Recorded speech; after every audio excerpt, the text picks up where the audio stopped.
tudou d'ar seiz a vizmeus e vo gwell ar mammoukoz. Neuze m'an vont da farda un dartezen bourdalou.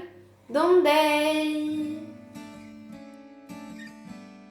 Ret e vo deoc'h kaout, daou 100 gram bleut, 150 gram poultren krankelvez, 100 gram sucre lindre, 100 gram amande blot, un nu, hag ur meudad o lenn. 300 gram poultren krankelvez, 400 gram sucre, 150 gram amande teuzet, 3 u, a ter beren. Tamoezit ar bleut da genta,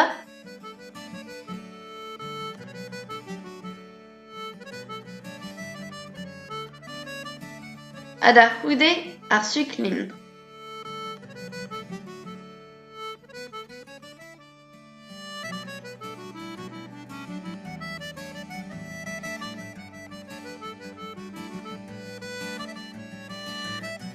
Ouzhpenit ar boultren krankelvez a meskit. Ouzhpenit ar meudad holen a meskit c'hoazh. Grit ur peñs hag ouzhpenit an amande blot troc'het e dañsou. Brujunit an amande gant o taouarn.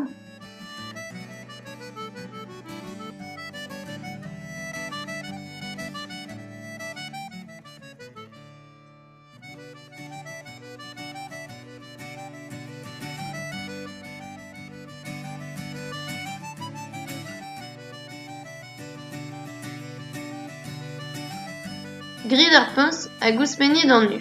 Meskit gant o taouarn betek kaout an toaz.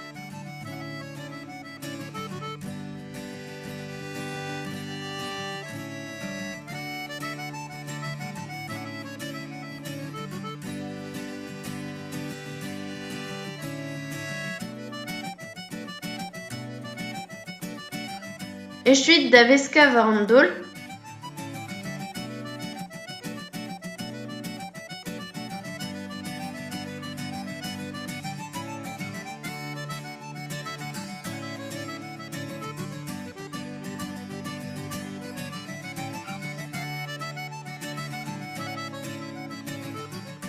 Bleukit an toaz gant pal vant dorn.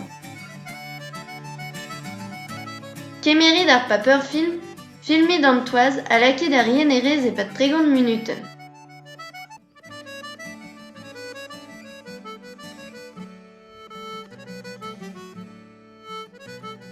Amanenit ur voult artezen,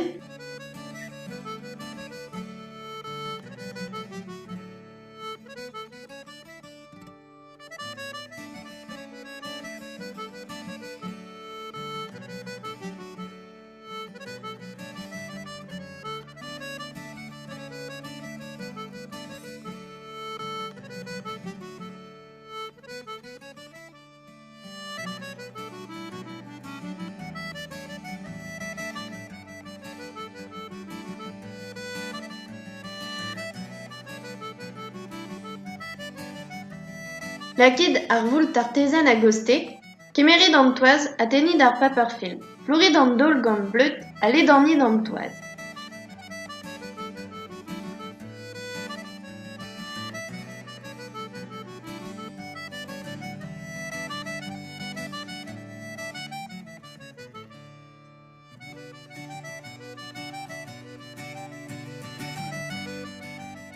Rolit an toaz tro-dro d'ar rol hag kemerit ar voult artezen evit lakad an toaz warnon.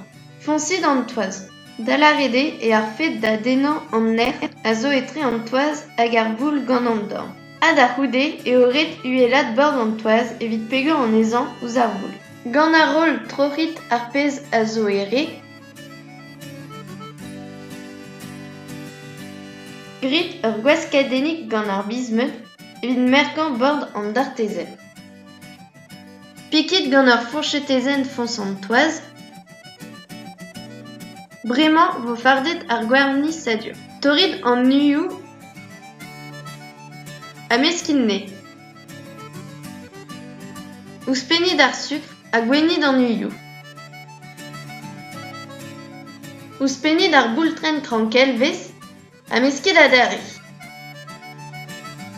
Evit echui, ouzhpenit an amande teuzet a meskit ur vech diwezhañ.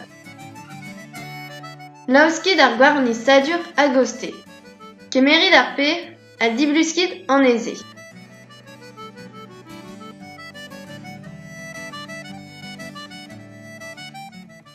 Trorid ar penou a trorit e diou an ol beren. Tenit kreiz pe beren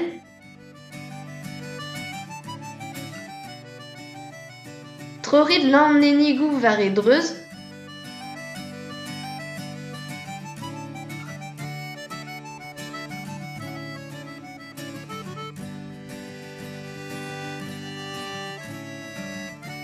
ur vez chechuet gant ar per, kemerit ar voul gant an toaz, a skuliet ar gwarnisadur voul.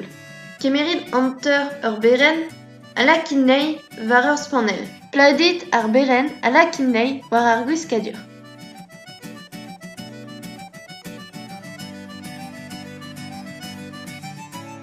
Lakid er form tomet da kanderez a pevar-ugent e pat 5 minutan a daou-ugent. Evit ma vefelu frus an d'artezel, grit ur siroz gant alloyad vras kaout tigel a valou, pe per, hag un tamm dour. Gant ur gwispont pastezerez, lakid ar siroz war an d'artezel. Setu, preste, kalant digor!